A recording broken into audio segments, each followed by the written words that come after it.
오늘 들을 말씀은 이스라엘 중 아무에게서도 이만한 믿음을 보지 못하였노라 라는 제목의 말씀을 드리겠습니다. 마태복음 8장 5절에서 13절인데요. 제가 읽어볼게요. 예수께서 가버나움에 들어가시니 한 백부장이 나와 간구하여 이르되 주여 내 하인이 중풍병으로 집에 누워 몹시 괴로워하나이다. 이르시되 내가 가서 고쳐주리라. 백부장이 대답하여 이르되 주여 내 집에 들어오심을 나는 감당하지 못하겠사오니 다만 말씀만 하옵소서. 그러면 내 하인이 낫게 싸움나이다.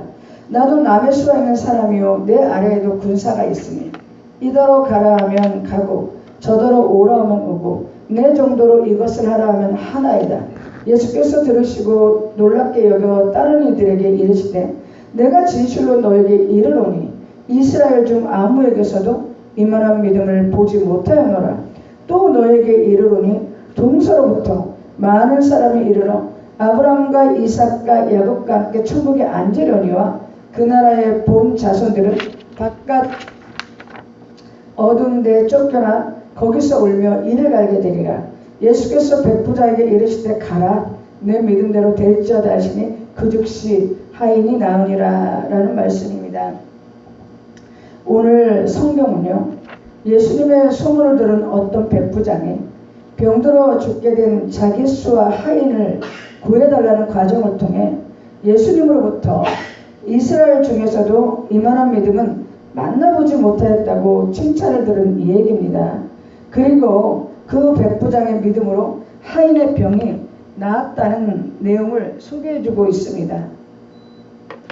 예수님께서 이스라엘 중 아무에게서도 이만한 믿음을 보지 못하였노라고 했던 백부장의 믿음의 본질은 우리에게 참된 인간적 삶의 실천이 바로 하나님 앞에 가장 참되고 온전한 믿음이라는 것을 말해주고 있습니다. 본문 10절에서 예수님은 내가 진실로 너에게 이르노니 이스라엘 중 아무에게서도 이만한 믿음을 만나보지 못하였나라고 말씀하고 있습니다. 백부장은 예수님까지도 기이 놀랄 정도의 믿음을 가진 사람이었어요. 예수님이 말씀하신 기이 여긴 믿음이라는 것은 예수님조차도 새로운 사실이나 경험을 하실 때 놀라는 감정이며 예상 밖의 사건이나 사람을 만났을 때 느끼는 감정으로 백부장의 믿음이 얼마나 놀라운 거였는지 예수님조차도 새롭게 경험하는 예상 밖의 놀라운 경험이었다는 것입니다. 그리고 백부장의 하인은 즉시 치료를 받게 되었습니다. 5절에 보면요, 예수께서 가버나움에 들어가시니 한 백부장이 나와 간구하여 라고 되어 있습니다.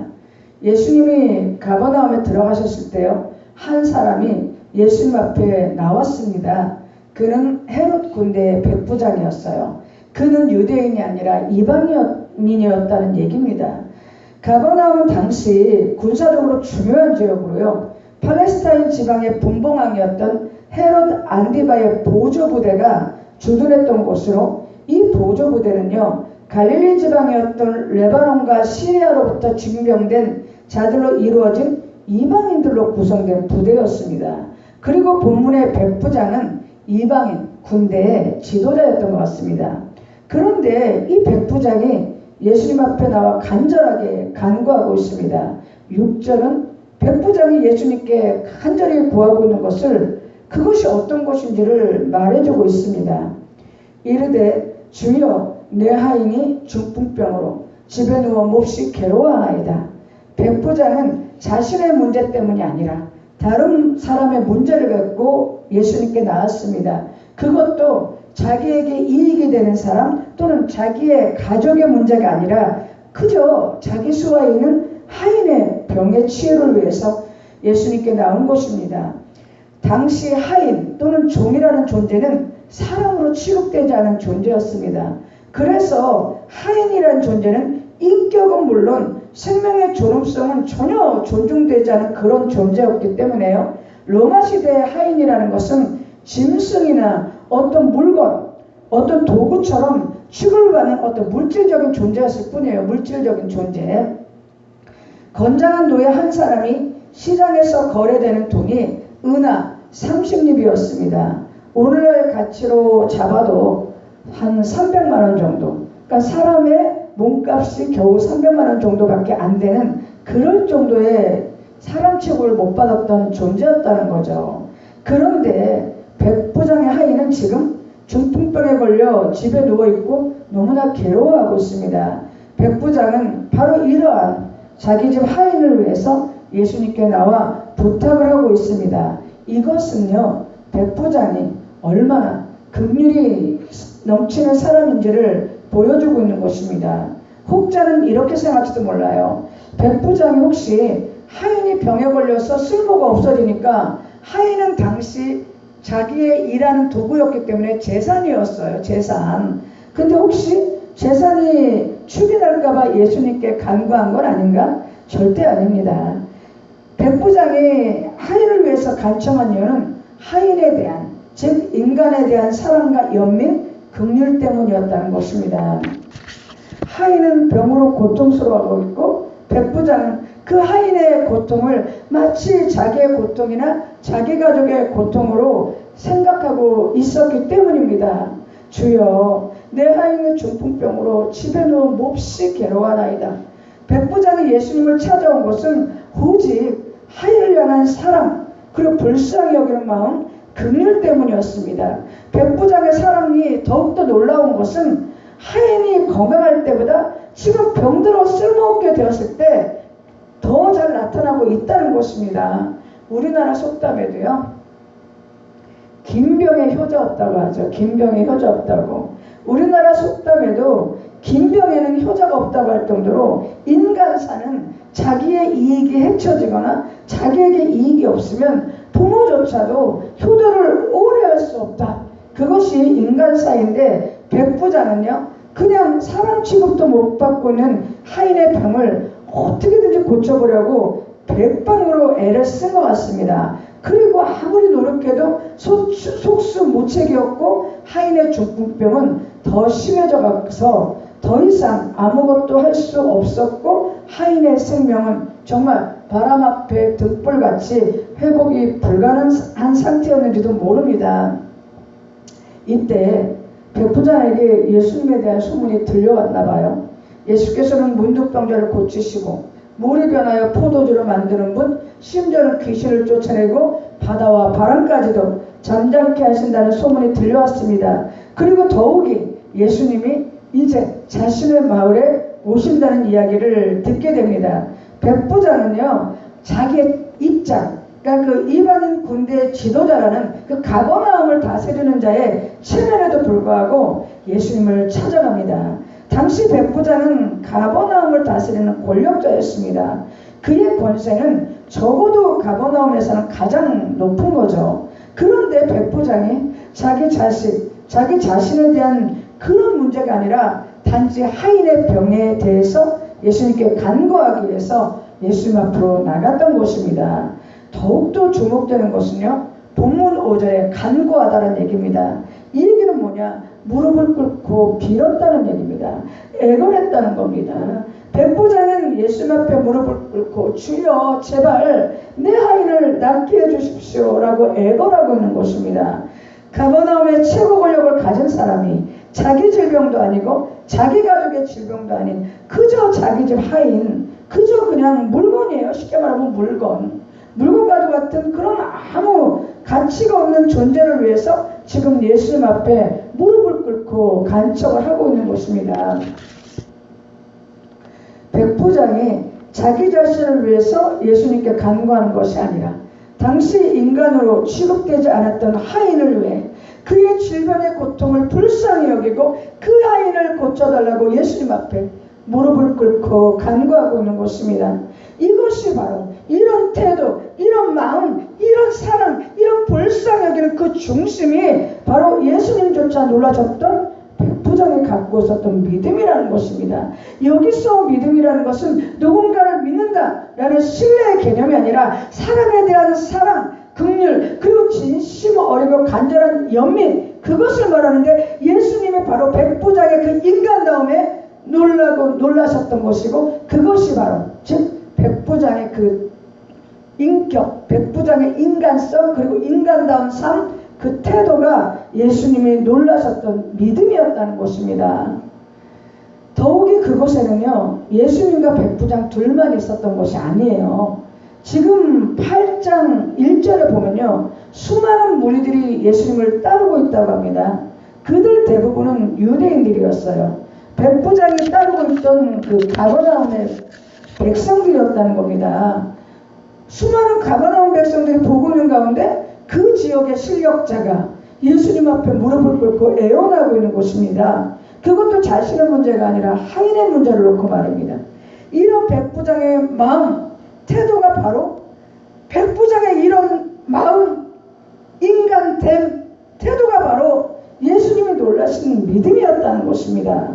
백부장은 겸손한 사람이며 긍휼한 사람이고 사랑의 사람이고 불쌍히 여길 줄 아는 사람이고 남의 고통을 공감해 줄 줄 알고 그 고통을 내 것처럼 아파할 줄 아는 사람이었다는 겁니다. 이러한 백부장의 마음은 바로 예수님이 볼 때는 이스라엘 어디에서도 볼 수 없었던 마음이었다는 거고 믿음이었다는 거죠. 백부장의 이런 믿음은 그토록 하나님이 원하셨던 인간의 참 모습이었다는 것입니다.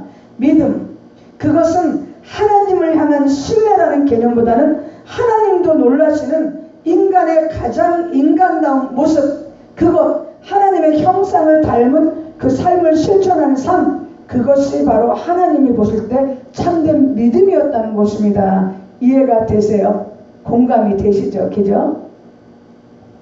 백부장의 이 간절한 간구를 들으신 예수님은 내가 가서 고쳐주리라며 흔쾌하게 허락합니다. 그때 백부장이 말하기를 주여 내 집에 들어오심을 내가 감당하지 못하겠나이다. 다만 말씀만 하옵소서 그러면 내 하인이 낫겠사옵나이다 라고 겸손하게 예수님께 말합니다. 백부장은요 예수님을 향해 주여라고 부릅니다. 백부장은 6절에서도 8절에서도 예수님을 향해 거듭해서 주여라고 부릅니다. 주여는요 헬라어로 큐리오스입니다. 당시의 큐리오스는 권력을 가진 황제를 높이는 칭호였는데요. 그래서 로마 사람들은 로마 황제를 향해서 큐리오스, 주여라고 불렀다고 합니다. 유대인들 역시 야훼 하나님을 가리키는 단어로 큐리오스라는 단어를 썼는데요. 큐리오스는 하나님을 향한 호칭이었는데 이방인인 백부장이 로마 황제가 아닌 예수님을 향해 지금 큐리오스, 주여라고 거듭 부르고 있다는 것입니다. 백부장은요 예수님이 자신의 집에 온 것을 감당하지 못하겠다고 하면서 예수님을 큐리오스, 주여라고 부르고 있는 것입니다. 이것은요 백부장이 예수님의 어떤 초월성과 거룩함을 느꼈다는 것을 말해주고 있는 것이고요, 예수님에 대한 경외감과 극도의 겸손한 태도가 그의 이 말에 그대로 나타나고 있는 것입니다. 예수님, 저에게도 윗사람도 있고 아랫사람이 있습니다. 윗사람이 제게 명령하면 제가 가고요, 또 아랫사람에게 명령하면 그들은 순종합니다. 그들은 오라면 오고 가라면 가고 하라면 합니다. 그러니 예수님 말씀만 하옵소서 그러면 내 종이 낫겠사옵나이다. 말씀만 하옵소서. 로마 군대에서는요 계급이 높은 사람이 낮은 사람을 방문하는 법이 없습니다.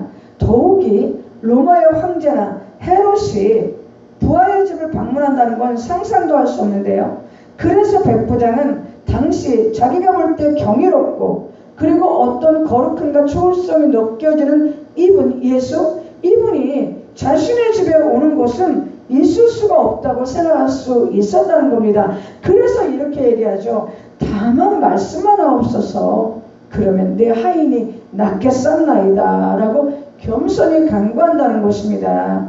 예수님께서는요 이런 백부장의 믿음을 보고 감탄합니다. 그리고 가장 복된 선언, 가장 복된 선언을 하는데 뭐라고 하냐면요, 내가 진실로 너에게 이르노니 이스라엘 중 아무에게서도 이만한 믿음을 보지 못하였노라 라고 말합니다. 우리에게도 예수께서 야, 너 믿음이 좋구나, 정말 너 같은 믿음을 본 적이 없다 라면 얼마나 복되겠습니까? 자꾸 믿음을 어떤 신앙의 대상을 향한 간절한 열정 그리고 열심, 헌신, 충성, 봉사라고 얘기를 하니까 성경이 귀에 안 들어오는 거예요.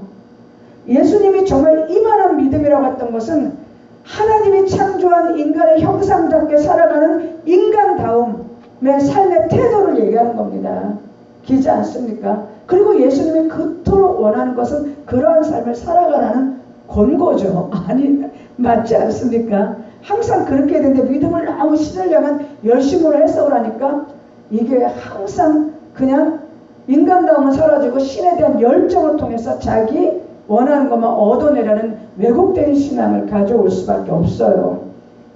어쨌든 예수께서는 내가 진실로 너에게 이르노니 이스라엘 중 아미에게서도 이만한 믿음을 보지 못하였노라 라고 말씀하시고요. 가라, 네 믿음대로 될지어다 라고 말씀하십니다. 그 시로 백부장의 하인이 병에서 완전히 치유가 됩니다.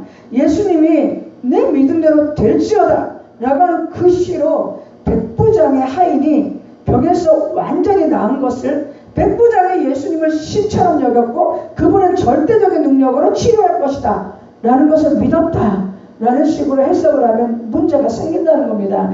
여기서의 백부장의 믿음은 백부장의 인간에 대한 사랑, 긍휼, 불쌍히 여기는 연민의 간절함, 그 너의 그 따뜻한 사랑, 너의 그 불쌍히 여기는 사랑, 너의 그 간절한 그 고통에 동참하는 그 너의 인간에 대한 사랑, 너의 마음대로 될 것이라는 겁니다. 너의 사랑의 마음, 불쌍히 여기는 마음, 네가 간절히 그 사람을 낳고자 하는 너의 그 깊은 사랑대로 될 거라는 겁니다. 무슨 얘기입니까? 이웃을 사랑하는 중보적인 마음, 그것에 대한 사심없이 행하는 자들에게 예수께서 축복하신다는 겁니다.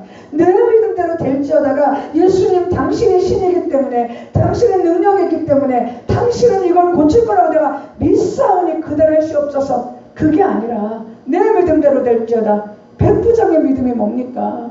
아무 가치도 없는 자기 하인이 죽어가는데 그 사람 좀 살려달라고 무릎 꿇고 예수님 제발 우리 집 하인이 고통을 당하는데 그 사람 좀 고쳐주십시오. 내가 불쌍해서 그걸 못 보겠습니다 했던 그 백부장의 인간다운 그 사랑, 그 연민, 그 동정, 불쌍히 여기고 공감하고 가슴 아파하는 그 애통하는 심정, 그래서 고쳐달라고 간절히 원하는 그 마음대로 될 것이라 그것이 바로 내 믿음대로 될지어다입니다. 이해가 되십니까? 예수님이 백부장의 마음을 공감하시고 인격을 인정하시며 그 마음의 축복으로 응답하시는 것이 바로 내 믿음대로 될지어다입니다. 그리고 그 증거로 그 시로 백부장의 하인이 병에서 완전히 치유되게 됩니다. 백부장의 하인이 완전히 치유된 것은요, 백부장이 간절한 간구와 하인에 대한 인간적인 사랑, 불쌍히 여기는 마음, 고통에 대한 공감과 치유를 위해서 노력하는 백부장의 지극히 선한 삶에 대한 하나님의 응답인 것입니다.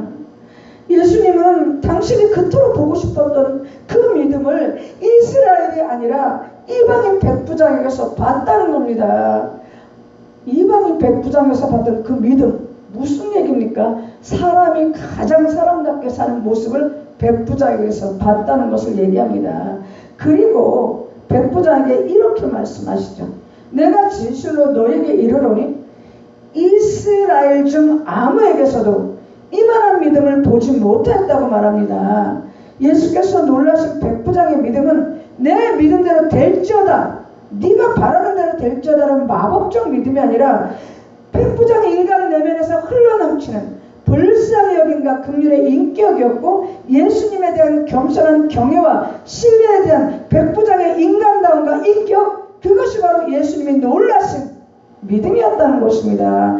그래서 하나님이 기뻐하시는 인간이 바로 백부장과 같은 선한 인격의 삶을 사는 사람들이며, 이런 백부장에 대한 예수님의 믿음의 확인, 이만한 믿음을 보지 못했다는 그 선언이 백부장 같은 인격이야말로 하나님이 가장 사랑하시는 자다, 가장 기뻐하시는 인격이라는 그 확증이 뭡니까? 이스라엘 중에는 아무에게도 이만한 믿음을 보지 못하였노라 했던 선언이었다는 겁니다. 이해가 되세요? 백부장이 자기 자신을 위해서 예수님께 간구한 것이 아니라 당시 인간으로 취급되지 않았던 하인을 위해서 그의 질병을 가엾게 생각하며 그 하인을 위해 예수님 앞에 무릎을 꿇고 간구하였습니다. 이것이 바로 예수님조차 놀라셨던 백부장의 믿음이었습니다. 여기서 믿음이란 믿는 것을 뜻하는 게 아니라 사람에 대한 사랑, 긍휼, 연민, 바로 그것이 예수님이 놀라셨던 믿음이라는 것이죠. 백부장은 겸손한 사람, 긍휼이 넘치는 사람, 사랑의 사람, 불쌍히 여기고 공감하는 사람이었습니다. 이러한 백부장의 마음이 바로 예수님 보실 때 이스라엘 어디에도 볼 수 없었던 믿음, 즉 하나님이 그토록 간절히 찾아 헤매던 하나님의 형상을 닮은 인간의 참 모습이었다는 것입니다. 이해가 되세요? 이해가 되세요? 또한 백부장의 모습에서는요, 예수님께서 산상수훈에서 그토록 복 있는 자라고 말씀했던 심령이 가난한 자의 모습이 있었고, 마음이 청결한 자의 모습이 있었고, 애통하는 자의 모습이 있었고요, 긍휼히 여기는 자의 모습이 있었고, 온유한 자의 모습, 그리고 화평케 하는 자의 모습, 그리고 의를 위하여 핍박받는 자의 모습이 모두 들어가 있었습니다. 공감이 되십니까? 이해가 되십니까? 백부장의 믿음이란 꼭 백부장의 인격, 백부장의 삶 자체라는 것입니다. 예수께서 그토록 복이 있다고 하신 팔복이 그대로 실천되는 백부장의 삶과 태도를 보시고 예수님이 너무 놀라시고 기이 여기시며 이스라엘 중에 아무에게도 이러한 믿음을 보지 못했다고 지금 선언하신 것입니다. 이 말씀이 이렇게 해석되면 이해가 되겠습니까? 예?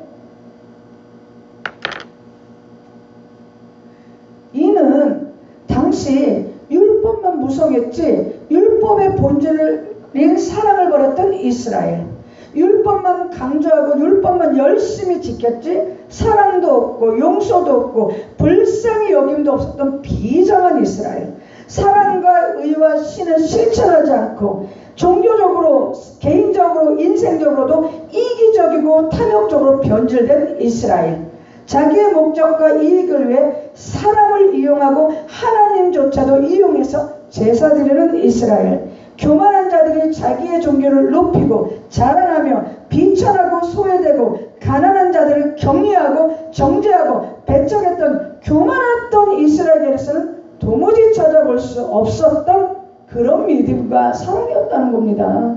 백부장의 사람에 대한 사랑과 긍휼, 하나님을 향한 겸손함, 그것이 바로 이스라엘에서는 도무지 볼 수 없었던 믿음이었다는 거죠. 그리고 하나님의 마음과 같은 마음을 소유한 자를 예수님이 땅에서 본 거예요. 그러니까 예수님이 정말 놀라셔서 이런 믿음은 본 적이 없다고 한 것입니다. 이해가 되십니까? 우리가 그렇게 하나님 자녀답게 인간다운 삶을 사는 예수님도 하늘에서 놀라신다는 거예요. 이해가 되십니까? 이해가 되십니까? 우리의 삶도 이기적이고 탐욕스럽고 비정함에서 벗어나야 됩니다. 나의 목적을 위해 이웃을 이용하고 하나님도 이용의 대상으로 삼는 그 제약되고 비정한 신앙과 삶에서 벗어나야 됩니다. 그리고 나는 높다. 나의 높음에서 낮은 자를 낮게 여기고 우습게 여기는 교만함에서 벗어나야 됩니다. 그리고 삶이 곧 신앙이다 라는 진리 위에 굳게 서서 우리도 백부장의 인격처럼 사람을 사랑하고 공감하고 긍휼히 여기고 한 생명을 살리기 위해서는 정말 개인적인 사심 없이, 정말 사심 없이 하나님께 무릎을 꿇어 그 사람의 삶을 위해서 헌신할 수 있는 깨끗하고 정직하며 긍휼과 불쌍히 여김과 사랑을 베푸는 삶을 살아갈 때 이것이 바로 예수님이 이스라엘 가운데 도무지 볼 수 없었던 믿음의 삶을 오늘날 우리가 살아가는 것입니다. 이해가 되십니까? 이것은 산상팔복의 삶을 실천하는 삶을 살아갈 것이고, 그것은 예수님 앞에 이만한 믿음을 본 적도 없고 그렇게 대단한 믿음이지만 동시에 복 있는 자다, 참으로 복 있는 자라는 축복을 받을 것입니다. 이러한 삶을 실천하며 살아갈 때 정말 하나님이 하늘에서 기뻐하시고 놀라시며 기이 여기시는 그런 믿음, 그런 성도가 될 것입니다. 이런 삶을 살아가기를 소망하며 기도를 이렇게 살아가게 해달라고 기도하는 것이 기도의 정석일 겁니다. 여기까지 하겠습니다. 말씀을 마치겠습니다.